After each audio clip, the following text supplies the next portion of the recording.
सुप्रभात। आज हम लोग मुंशी प्रेमचंद्र द्वारा लिखित कहानी नमक का दारोगा का अंतिम अंश पढ़ेंगे। अंतिम अंश में लेखक बताता है कि एक सप्ताह बीता, उनको त्यागपत्र दिए बंशीधर को कि आलोपी दिन सजे हुए रथ पर बंशीधर के घर पहुँचे। बंशीधर के पिता ने उन्हें झुककर अभिवादन किया तथा उसकी चापलूसी की और बेटे को खरी खोटी सुनाने लगे। उसने यहाँ तक कहा कि बंशीधर जैसे बेटे का पिता होने से अच्छा होता कि वह निसंतान होता। इस पर पंडित ने कहा कि बंशीधर तो कुल दीपक है, वह पहला आदमी है जिसने मुझे हराया।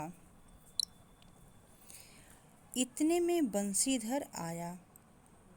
उसने सगर्व अभिवादन किया, परंतु पंडित के चेहरे पर उसे अभिमान की जगह लज्जा सद्भावना नजर आई।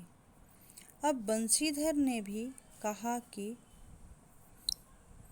उसकी अभिनय उसके फर्ज के कारण हुई थी, अन्यथा उसकी पंडित से कोई दुश्मनी नहीं थी। पंडित की मीठी बातों से उसके मन का संदेह धुल गया और उसने कहा कि आप जो भी कहेंगे मैं उसकी इज्जत करूँगा।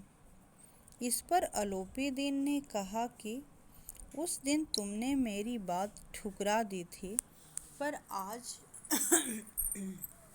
मेरी बात माननी होगी। फिर बंशीधर ने सकुचाते हुए हामी भरा और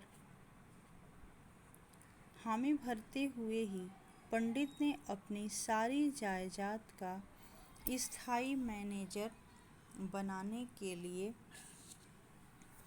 स्टाम्प लगा कागज हस्ताक्षर के लिए बढ़ा दिया।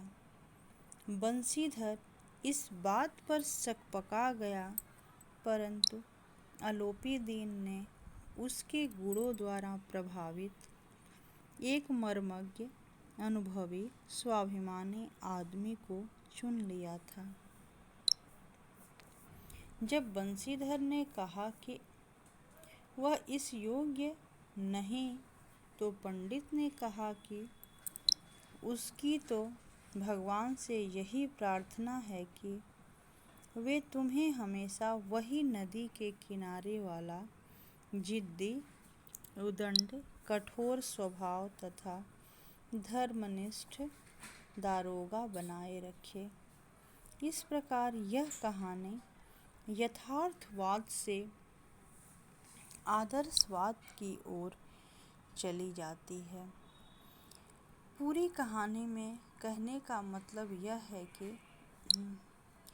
बंशीधर जो हैं अपने धर्म पे टिके रहने वाले स्वाभिमानी व्यक्ति हैं, जबकि आलोपी दीन को अपने धर्म पर बहुत गर्व रहता है। वो अपने धन के बल पर कुछ भी करने के लिए आतुर रहते हैं। लेकिन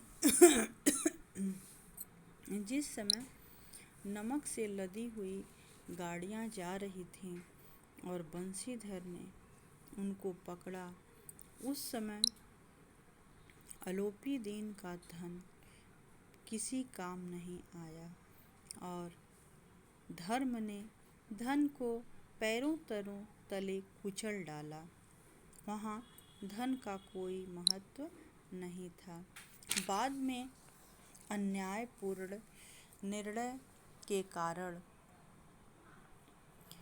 आलोपी दीन की विजय हुई और दारोगा बंशीधर को अपने पद से त्यागपत्र देना पड़ा। ऐसा हुआ, लेकिन आलोपी दीन के मन में ये था कि मैं गलत हूँ और बंशीधर ही सही हैं। लेकिन न्यायालय जो है पैसे के बल पे आरोपी दीन के पक्ष में फैसला सुना देता है। लेकिन जिस तरह एक दारोगा को धर्मनिष्ठ और स्वाभिमानी होना चाहिए, वो सारे गुण जो हैं बंशीधर में रहते हैं। जबकि उनके पिता ऐसा सिखा कर भेजते हैं कि बेटा ऐसी नौकरी करना जिसमें कोई तनख्वाह के सिवा ऊपरी इनकम भी रहे। लेकिन बंशीधर बिल्कुल किसी तरह की लालच नहीं करते हैं और अपने कर्म पर, धर्म पर अडिग रहते हैं और धर्म से धन को झुका देते हैं, धन को अपने धर्म से कुचल डालते हैं और रिश्वत में बिल्कुल विश्वास नहीं रखते हैं। आज ये कहानी समाप्त हुई। धन्यवाद।